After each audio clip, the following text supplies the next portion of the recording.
Good morning, everybody. A couple of days ago, I said that we are in a make or break moment to make sure that individual consumers are protected. I am obviously very concerned about what's happening in Europe.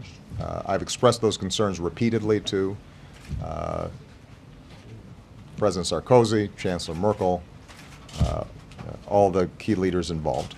I think they now recognize the urgency of doing something serious and bold. The question is whether they can muster the political will to get it done. Assistant secretaries to the Treasury who get held up for no reason? Europe is wealthy enough that there's no reason why they can't solve this problem.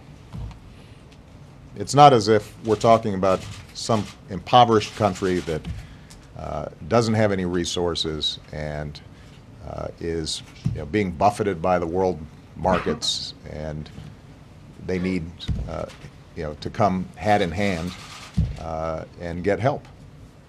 This is Europe with some of the wealthiest countries on earth, collectively one of the largest markets on earth, if not the largest. And so if they muster the political will, they have the capacity to settle markets down, make sure that they are acting responsibly, and that governments like Italy are able to finance their debt. And I think that Chancellor Merkel has made some progress with other European leaders in trying to move towards a fiscal compact where everybody is playing by the same rules and nobody's acting irresponsibly. I think that's all for the good, but there's a short-term crisis that has to be resolved to make sure that markets have confidence that Europe stands behind the euro. And we're going to do everything we can to push them in a good direction on this, because it has a huge impact on what happens here in the United States. They are our largest trading partner, and we're seeing some positive signs in our economy. But if we see Europe tank, that obviously could have a big impact on our ability to generate the jobs that we need here in the United States. With respect to the payroll tax, you guys have all seen our countdown clock behind us. This administration has systematically imposed the toughest sanctions on Iran ever. When we came into office, the world was divided.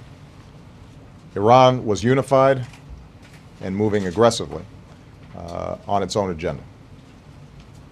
Today, Iran is isolated, and the world is unified and applying the toughest sanctions that Iran's ever experienced, and it's having an impact inside of Iran. And forswearing the development of nuclear weapons. And if they are pursuing nuclear weapons, then I have said very clearly that is contrary to the national security interests of the United States. It's contrary to the national security interests of our allies, including Israel.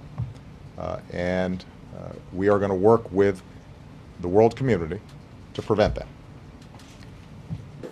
All right. Thank you. Did science lose politics on Plan B?